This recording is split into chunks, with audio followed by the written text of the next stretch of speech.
Oi, amores. Vamos na nossa tarefinha de arte agora.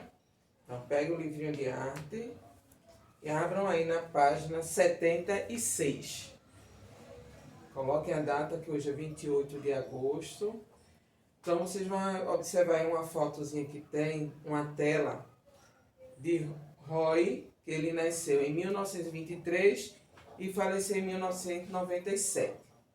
Então, vocês estão vendo que nessa obra de arte dele, ele tem umas setinhas indicando algumas coisas que eu vou mostrar a vocês. Vocês já devem ter encontrado imagens como esta em vários lugares. Quando a gente vai para um shopping, num museu, num teatro, sempre tem alguma foto ou algum cartaz. Ela tem como referência a imagem das histórias em quadrinhos, que graças às inovações tecnológicas ocorridas durante o século XX, principalmente após a Segunda Guerra Mundial, puderam ser produzidas, vendidas e divulgadas de maneira cada vez mais massificadas. Quer dizer, aquilo que foi produzido e vendido em lugares escalados, de forma padronizada. Esses avanços tecnológicos alteraram muito o medo de vida das pessoas, principalmente nos Estados Unidos e na Inglaterra. Sendo assim como a arte nunca fica alheia ao que acontece no mundo, a produção de imagem acompanhou todo esse processo. Vamos ver aí. Na letra A, ele indica a cena retratada na obra, certo? Na letra B, como vocês estão vendo aí, cada parte da imagem tem uma cor para identificar. Vocês estão vendo aí. A roupa, a bola, o cabelo, o batom, a boca. A letra C, a pintura utiliza alguns elementos visuais das histórias em quadrinhos.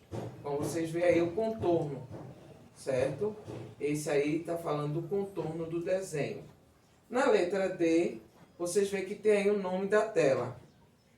A garota com a bola de Rui, olhos sobre tela, a dimensão que é aqui a tela, não é isso? Que ele tem, e o ano que foi pintado. Na página 77, vamos ver aí. A partir da década de 1950, produtos industrializados de alimentos e eletrodomésticos começaram a ser tomados cada vez mais acessíveis e fazer parte da vida doméstica. Vocês sabem que eletrodoméstico cada vez mais vai se atualizando, que é diferente. Antigamente tinha muita coisa em lata. Agora a gente já vê que não tem muito em lata. Já é mais embalagem de papelão, aquelas embalagens com plástico. Mas antigamente isso era em lata. Óleo, leite, tudo era em lata. Aí foi modernizando. As propagandas transmitidas pela televisão e pelo rádio começaram a moldar cada vez mais os objetos, os desejos e as preferências dos consumidores. Vários temas de comércio e de consumo começaram a fazer parte da criação dos artistas. Outros exemplos é da aproximação entre produtos industrializados e linguagem artística.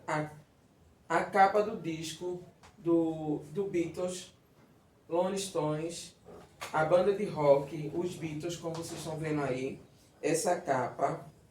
O Beatles era bem famoso, né? Isso vocês ainda vêem falar muito por causa da morte de um dos integrantes dele.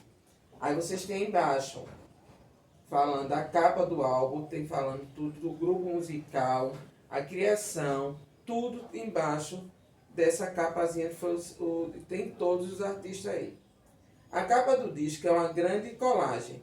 Os músicos da banda, no meio da imagem, aparecem no jardim, cercado de pessoas conhecidas, em escala real. São artistas do cinema, músicos, cientistas, gurus, escritores e esportivos. Tudo misturado nessa capa do disco dos Beatles, certo? Você consegue identificar alguns personagens nessa imagem, vocês olham aí, vejam se vocês conhecem alguns aí. Na página 78, temos aí outro popstar. Na abertura desta unidade, vimos uma obra de Hunter, um dos artistas mais conhecidos do pop, da arte.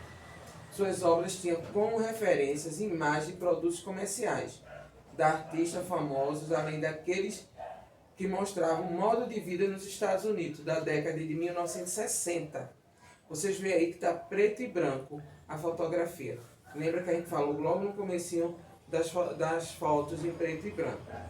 Dessa maneira, ele rompeu com os limites entre os objetos e o consumo e a arte, usando técnicas vindas dos sistemas industriais, como a serigrafia, que é aquela que a gente coloca, faz o desenho numa madeira, coloca e passa a tinta. Seu ateliê era chamado de factory, fábrica em inglês, pois o rol lidava com a arte como na indústria. Sua produção artística era feita em série.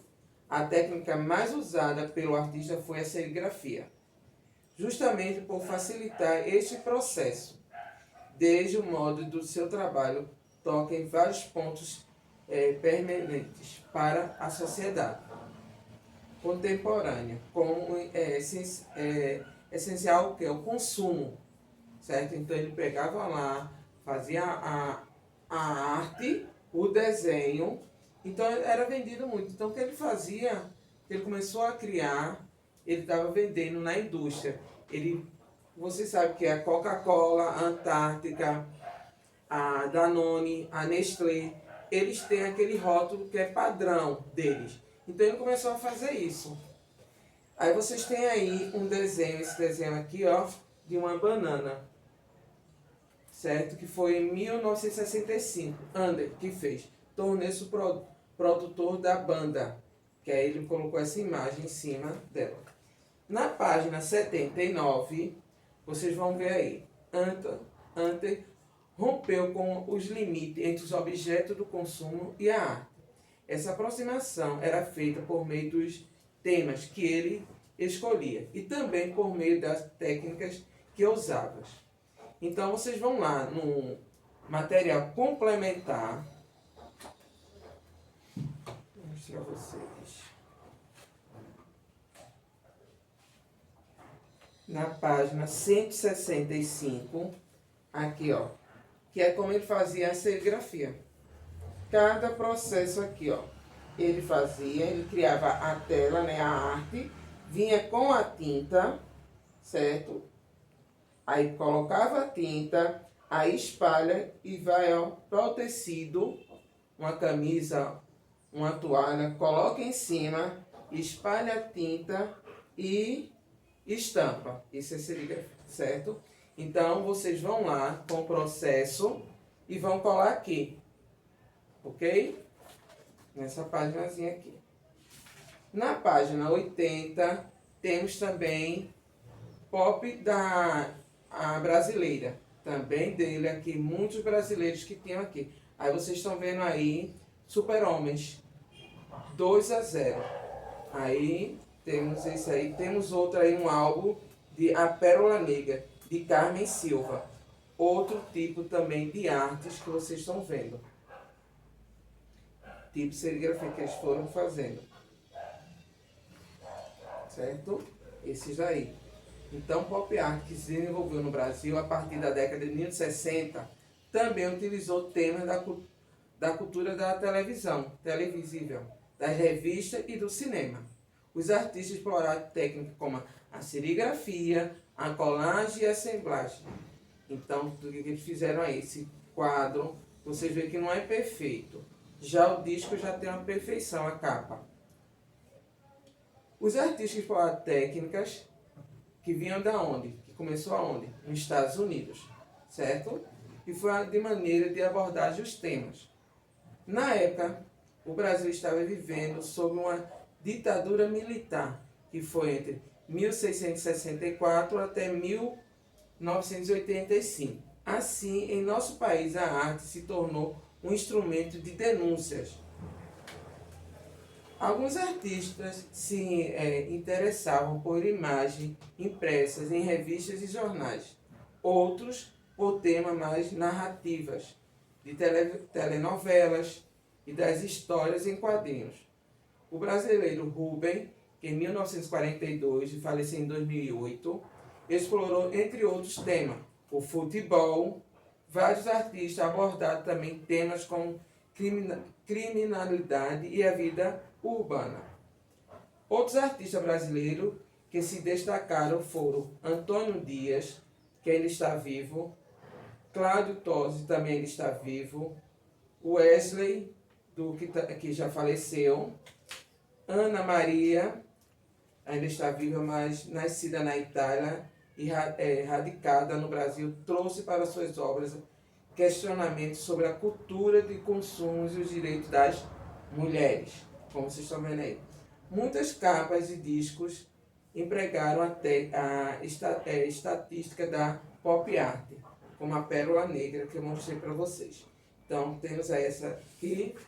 Na página 82, tem uma tarefinha para vocês fazerem sobre o tema.